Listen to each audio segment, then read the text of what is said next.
L'arbre à haricots.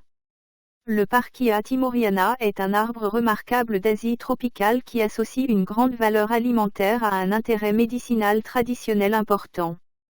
Ses jeunes gousses et ses graines constituent un aliment riche en protéines, tandis que ses feuilles et son écorce sont employées pour leurs propriétés digestives, hypoglycémiantes, anti-inflammatoires et antioxydantes.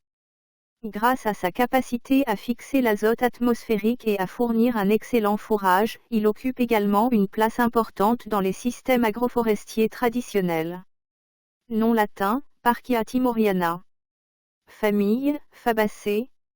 Nom commun, arbre à haricots, Parkia de Timor. Propriétés. La plante est signalée comme possédant des activités antioxydantes, antibactériennes, antidiabétiques, antiprolifératives et insecticides. Des études ont suggéré des propriétés antioxydantes, anti-inflammatoires, analgésiques, insecticides, radioprotectrices, antidiabétiques. Parties utilisées. Écorce, fruits, feuilles, jeunes gousses, graines, fleurs. Distribution. Asie tropicale, Bangladesh, Bornéo, Himalaya oriental, Inde, Java, Malaisie, Myanmar, Nouvelle-Guinée, Sumatra, Thaïlande, Philippines, Sri Lanka, Taïwan.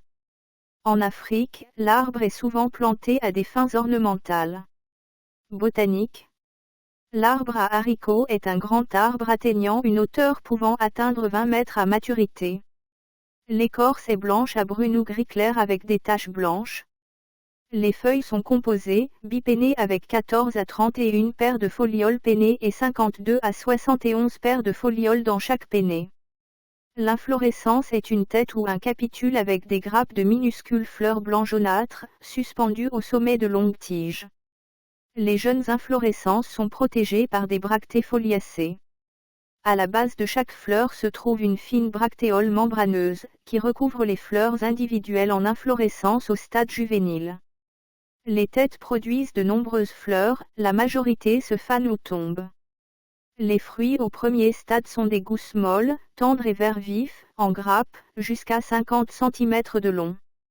Les gousses deviennent noires lors de la maturation, produisant une pulpe poudreuse sèche jaune incrustée de 12 à 19 graines chacune.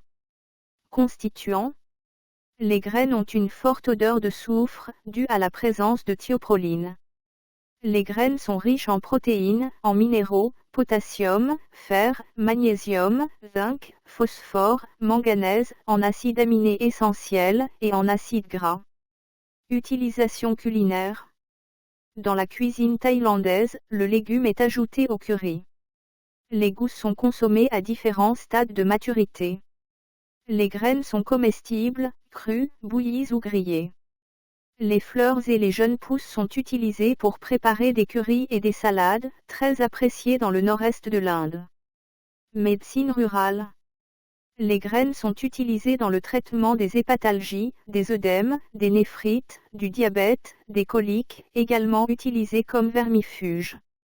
Les graines en poudre sont appliquées en externe sur les plaies, les ulcères et l'abdomen pour soulager la douleur. Les feuilles et l'écorce sont appliquées sur des plaies et des ulcères propres, également utilisées pour le traitement de la gale. L'écorce est utilisée pour le traitement de la gale et des abcès. En Inde, une décoction d'écorce est utilisée comme bain pour soulager la fièvre, utilisée comme bain de bouche pour soulager les maux de dents. L'écorce réduite en poudre est utilisée pour la cicatrisation des plaies. Les gousses sont utilisées pour le traitement du diabète, des maux de tête et de l'hypertension. Une décoction d'écorce, de peaux de fruits et de feuilles est utilisée pour traiter la diarrhée et la dysenterie. Une décoction d'écorce est utilisée pour le diabète.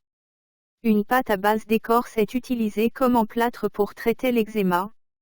Au Nigeria, utilisée pour le traitement du diabète, de la diarrhée, de la pneumonie, des ulcères, des brûlures, de la toux, de la jaunisse. Les États brûlent des fruits secs comme insectifuge. Ce que soigne traditionnellement la plante. Indigestion, constipation, diabète, douleurs articulaires, rhumatisme, inflammation, infections digestives, plaies, fièvre, fatigue, dénutrition. Autres. Les gousses pilées dans l'eau sont utilisées comme shampoing capillaire.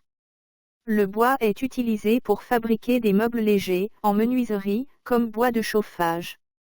Dangers et précautions.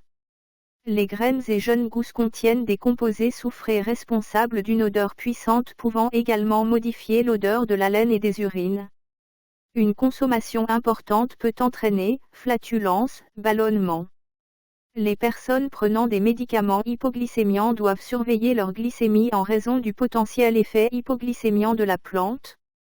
Grossesse, l'usage médicinal est déconseillé par précaution.